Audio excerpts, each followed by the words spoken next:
Caaltuu dheeressaa dubartii Oromoo biyyoota 70 ol barnootaan waliin gahanii bal'atachi dheeressaa jedhamu. Yaa erga ba'anii Ameerikaa jiraachuu jalqabanii waggaa 40 lakkoofsisaniiru. Biyyoota 73 keessas naanna'uun hojiilee deeggarsa namoomaa barsiisuu fi maqaa irratti hojjetaa turani. Kafuun akkam jirtu kabajamtoota maatii Siinqee Production.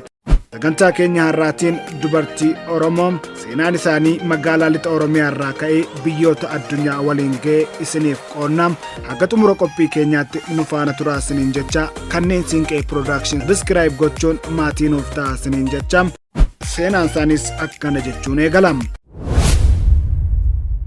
Dubartii Oromoo hojiif barnootaan biyyoota addunyaa 70 ol waliin gahan bal'atachi dheeressaa jedhamu. Yaa erga ba'anii Ameerikaa jiraachuu jalqabanii waggaa 40 darbee jira. Biyyoota 73 keessa naanna'uudhaanis hojiilee deeggarsa namoomaa barsiisuu fi dhimma haqaa irratti hojjetaa turani. Ammas Oromoo bahanii boqonnaa irra jiru. Egaan seenaan isaanii magaalaa lixa Oromiyaa irraa ka'ee biyyoota addunyaa waliin ga'es akkaataa nutti qindeeffannee jirra. Bal'atachi dheeressaa Saasiggaa warri Oromoo ammoo Caaltuu jedhanii kan waaman naannoo Gimbii iddoo Haaruu jedhamutti dhalatanii kan guddatan garuu ammoo magaalaa lixa Oromiyaa Najjootti hin guddatanii. Barnoota sadarkaa jalqabaa Najjoo Swedish Mission School mana barumsaa jedhamutti baratanii. Haatii fi abbaan isaanis Xaaliyaaniin osoo biyya hin galineen dura achumatti baratanii. Sadarkaa lammataa immoo Ethiopian Evangelical College Bishooftuu turetti baratanii. Akkoon isaanis haati yookiinis ammoo haati haadha isaanii boojjiidhaa bahanii Najjootti kan galan warri misiyoonii Siwiidin mana barnoota bananiiru jennaanidha. Achi galanii durba 2 fi dhiira 3 barsiifatanii.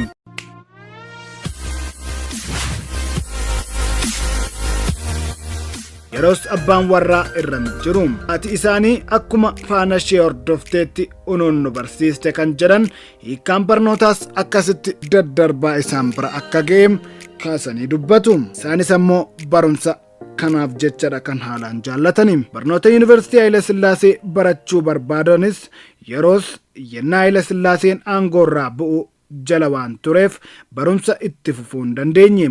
Eega bahaniin piroojeektii Baakoo jedhamu irratti hooggantuu itti aantuu ta'uudhaan waa'ee dinagdee maatii ofii guddisuu barsiisaa turanii. Gaalama booda immoo paartiin siyaasaa dubartoota Siwiidin qonnaa fi dinagdee maatii guddisuu Yuunivarsiitii Egerton Keeniyaatti na ergeetu barachaa hooggantummaa olaanaa barsiisee hooggantummaa olaanaaf isaan qopheesse. Ta'u malee biyyatti yoo deebi'an piroojeektiin sun cufamee waan tureef boojjiitti deebi'anii dhimma dubartootaa irratti otoo hojjechaa jiranii Federeeshiniin Addunyaa Luteraanii Jeneevaa irraa hojiif akka barbaadan itti himanii. Isaanii wajjin ammas dhimma dubartoota irratti waggoota 2 hojjetanii boodarra garuu gara Ameerikaatti barnootaaf adeemanii. Iowa State University bara 1981tti dhaqanii digirii jalqabaa barnoota Consumer Science jedhamuunis fudhatanii. Digirii lammataa isa jalqabaa Consumer Education kan jedhamuun PhD immoo Microeconomics and Family Environment barnoota jedhamuun argatanii. Naan boodatti ammoo digirii lammataa irraa bulchiinsa daldalaan Yuunivarsiitii Chicago irraa fudhatanii. Sanaan booddeetti digirii addaa Master in Health Service Administration kan jedhuun ammoo Yuunivarsiitii Washington DC irraa eebbifamanii.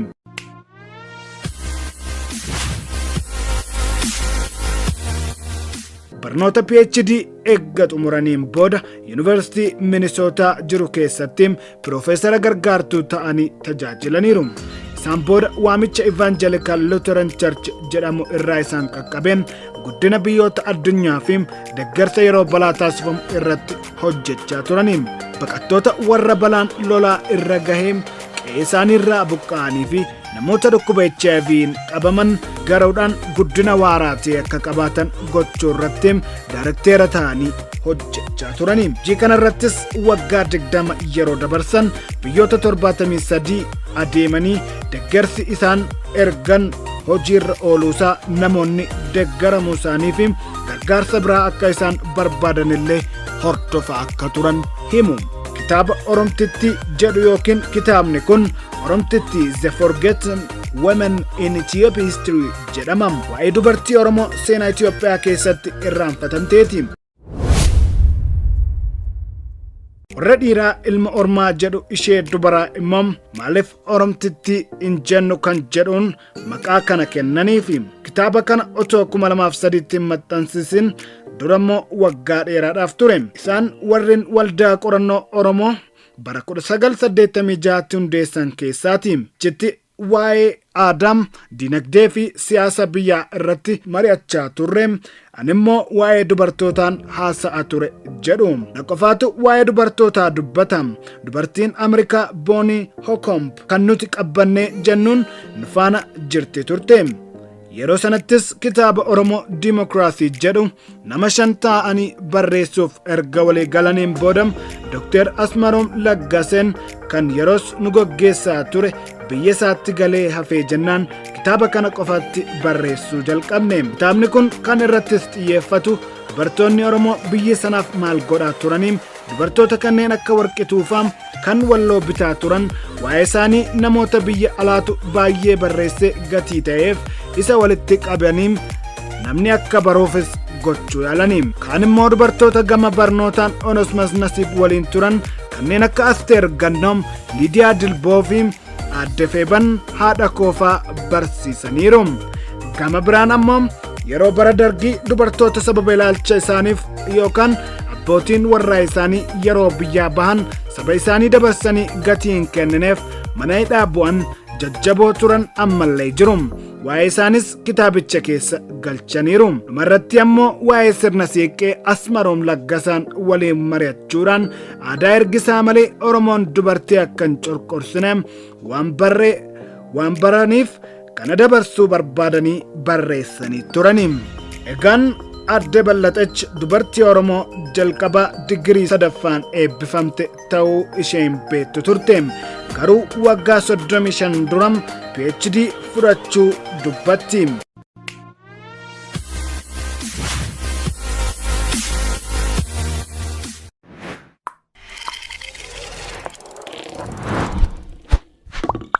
Dubartii Oromoo PhD qabdu hin beekanis ture.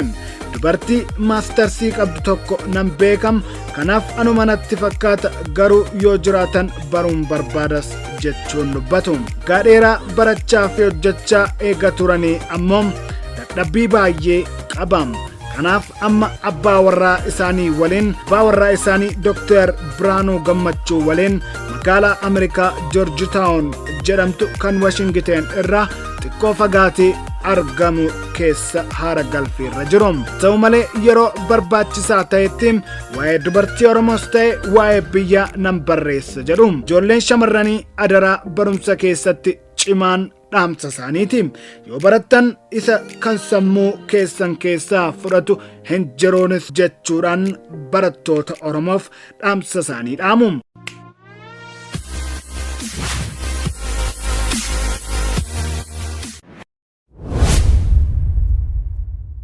Tini ijoollees akkasuma ijoollee dubaraaf dhiiraa qixxee barsiisaa gaafa waan gaarii irra gahanis isiniinuu isin deeggaru eegalu jechuudhaan dhaamsa isaanii goolabuun nutis maarree dhimma Ballaxach Caaltuu Dheeressaa dubartii Oromoo yeroo jalqabaaf PhD harkaan ga'atte isin biraan gahuu yaalle kana gammaatti dhaggeeffattan ture.